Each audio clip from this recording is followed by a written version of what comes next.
ఆ నియోజకవర్గాన్ని 2009లో కొత్తగా ఏర్పాటు చేశారు. ఆ ఎన్నికలలో కాంగ్రెస్ పార్టీ అభ్యర్థి అక్కడ విజయం సాధించారు. 2014 నుండి బీఆర్ఎస్కు అది కంచుకోటగా మారింది. బీఆర్ఎస్ తరఫున గత 3 సార్లు ఆయనే ఎమ్మెల్యేగా గెలుపొందారు. ఇటీవల హస్తంగూటికి కూడా చేరిపోయారు.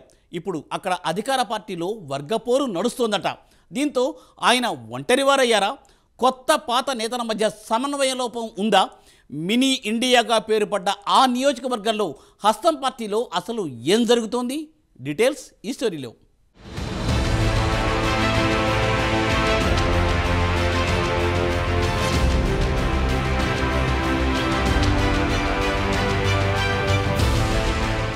పటాన్చెరు అంటేనే బీఆర్ఎస్ అడ్డా అని మిగతా ఏ పార్టీ ఆనవాళ్లు లేకుండా 10 సంవత్సరాలు అంతా తానై పటాన్చెరు నియోజకవర్గాన్ని గులాబీ పార్టీ కంచుకోటగా మార్చిన ఆ నేత గూడెం మహిపాల్ రెడ్డి.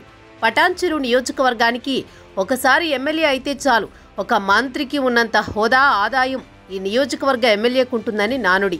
మొదటిసారి ఎమ్మెల్యేగా గెలిచాక అట్లాంటి నియోజకవర్గంలో బీఆర్ఎస్ పార్టీ సంక్షేమ పథకాలతో తన సొంత నిధులతో చేపట్టిన పనులతో రెండోసారి ఎమ్మెల్యేగా గెలిచి నియోజకవర్గ అభివృద్ధిలో తనదైన ముద్ర వేశారు గూడెం మహిపాల్ రెడ్డి. అభివృద్ధిలో రాష్ట్రంలోని పటాన్చెరును ముందు వరుసలో ఉంచిన ఎమ్మెల్యే మహిపాల్ రెడ్డిని రికార్డు స్థాయిలో ప్రజలు ముచ్చటగా 3వ గెలిపించుకున్నారు. 2024 ఎన్నికల తర్వాత తాను బీఆర్ఎస్ పార్టీ ఎమ్మెల్యేగా గెలిచాక రాష్ట్రంలో కాంగ్రెస్ ప్రభుత్వం ఏర్పడింది. ఏర్పడ్డాక వివిధ కారణాలతో తాను తన కుటుంబ సభ్యులు ఎన్నో ఇబ్బందుల పాలై చివరికి గత్యంతరం లేక కారు దిగి కాంగ్రెస్ పార్టీలో చేరారు మహిపాల్ రెడ్డి.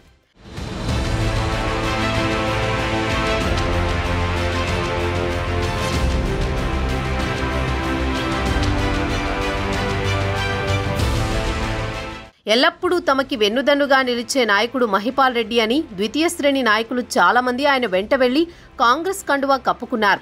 మహిపాల్ రెడ్డి కాంగ్రెస్లో చేరాక పటాన్చెరు నియోజకవర్గంలో కాంగ్రెస్ పార్టీలో రోజురోజుకు వర్గపోరు ముదిరిందని చెప్పొచ్చు. నియోజకవర్గంలో 3 నేతలు ఎవరికి వారే యమునా తీరే అన్నట్లు వ్యవహరిస్తున్నారు. మహిపాల్ రెడ్డికి కాట శ్రీనివాస్ గౌడ్, నీలం మధు ముదిరాజుల మధ్య ఎన్నికల సమయంలో పచ్చగడ్డి వేస్తే భగ్గుమనేంత వైరం ఉండేది. 3 వేరువేరు పార్టీల నుంచి పోటీ చేశారు. ఆ తర్వాత వచ్చిన పార్లమెంట్ ఎన్నికల్లో నియోజకవర్గ కాంగ్రెస్ ఇన్ఛార్జి కాటా శ్రీనివాస్ గౌడ్ ఎంపీగా పోటీ చేసిన అభ్యర్థి నీలం మధు మధ్య మంచి సయోధ్య కుదిరి మధు విజయానికి కష్టపడ్డారు. పార్లమెంటు ఫలితాల తర్వాత మళ్లీ ఇరువురు నాయకుల మధ్య ఆధిపత్య పోరుతో కొంచెం దూరం పెరిగిందని అప్పట్లో వార్తలొచ్చాయి. వీరి మధ్య ఆధిపత్య పోరు కొనసాగుతుండగా ఎంపీ ఎన్నికల అనంతరం బీఆర్ఎస్ ఎమ్మెల్యే మహిపాల్ రెడ్డి కాంగ్రెస్ పార్టీలో చేరారు. కాంగ్రెస్ అధిష్టానం మహిపాల్ రెడ్డి కాంగ్రెస్ పార్టీలో జాయినింగ్ కార్యక్రమానికి నియోజకవర్గంలోని అగ్రనాయకులకు సమాచారం అందజేశారు. కానీ ఈ కార్యక్రమానికి నియోజకవర్గ ఇన్ఛార్జి కాట శ్రీనివాస్ గౌడ్ గైర్హాజరయ్యారు. అప్పట్నుంచి నియోజకవర్గంలో వర్గపోరు నడుస్తోందని రాజకీయ వర్గాల్లో చర్చ నడుస్తోంది.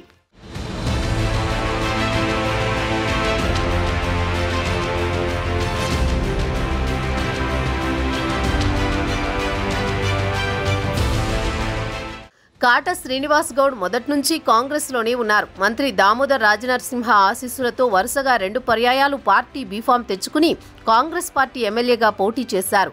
పార్టీ అధికారంలో ఉన్నా లేకపోయినా పార్టీలోనే కొనసాగుతున్నారు. ఇటీవల మంత్రి కొండా సురేఖ పర్యటనలో ఒక నేత ఎంతో ఆర్భాటం చేశారు.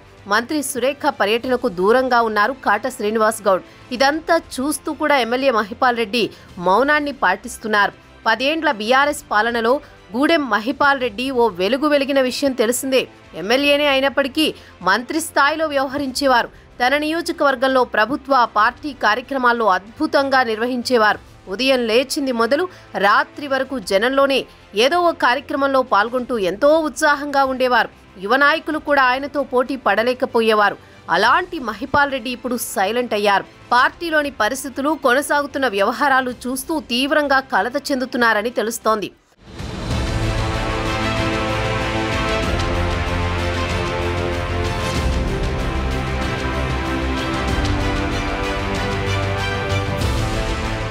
మహిపాల్ రెడ్డి కాంగ్రెస్ పార్టీలో ఉంటున్నప్పటికీ ఇప్పటికీ బీఆర్ఎస్ పార్టీకి చెందిన స్థానిక నాయకులు ఆయనతో మునుపటి అభిమానంతో కలిసిమెలిసి ఉంటున్నారు. రాష్ట్ర స్థాయిలో ఎలా ఉన్నా జిల్లా స్థాయిలో మాత్రం కాంగ్రెస్ పార్టీలో పరిస్థితులు ఏమాత్రం బాగాలేవంటూ తన సన్నిహితుల వద్ద ఆవేదన చెందుతున్నట్లు తెలుస్తోంది. ఈ నెల 6వ తేదీన మండల పరిధిలోని చిట్కుల్ గ్రామంలో తెలంగాణ రాష్ట్ర ప్రభుత్వం ప్రతిష్టాత్మకంగా చేపట్టిన సమగ్ర కుటుంబ సర్వే కార్యక్రమానికి జిల్లా ఇన్ఛార్జి మంత్రి కొండా సురేఖ హాజరైనప్పటికీ స్థానిక ఎమ్మెల్యే గూడెం మహిపాల్ రెడ్డి, కాంగ్రెస్ పార్టీ నియోజకవర్గ ఇన్ఛార్జి కాట శ్రీనివాస్ గౌడ్ హాజరు కాకపోవడంతో పలు అనుమానాలు వ్యక్తమవుతున్నాయి. అధికారులు ప్రోటోకాల్ పాటించడం లేదా, అధిష్టానమే వీరికి సమాచారం ఇవ్వడం లేదా, అసలు ఇక్కడ నాయకులలో సమన్వయమే అనేదే లేదా అని భావన సామాన్య జనంలో వ్యక్తమవుతోంది. మరోవైపు జిల్లా మంత్రి దామోదర్ రాజనరసింహ నియోజకవర్గానికి వచ్చినప్పుడు కూడా స్థానిక ఎమ్మెల్యేను కలుపుకుపోవడం లేదనే స్పష్టమవుతోంది. జిల్లా మంత్రి, ఇన్ఛార్జి మంత్రి ఇరువురు మహిపాల్ రెడ్డితో సఖ్యతగా లేకపోవడంతో మహిపాల్ రెడ్డి పార్టీలో ఒంటరి అయ్యారా అనే సందేహం కలుగుతోంది జనాల్లో. ఈ నేపథ్యంలో పార్టీలో ఉన్న ముగ్గురు నాయకుల మధ్య సమన్వయం ఏర్పరిచి రానున్న పంచాయతీ, ఎంపీటీసీ, జెడ్పీటీసీ ఎన్నికల్లో విజయం సాధించేందుకు పార్టీ అధిష్టానం ఎలాంటి అడుగులు వేయనున్నదో వేచి చూడాల్సిందే.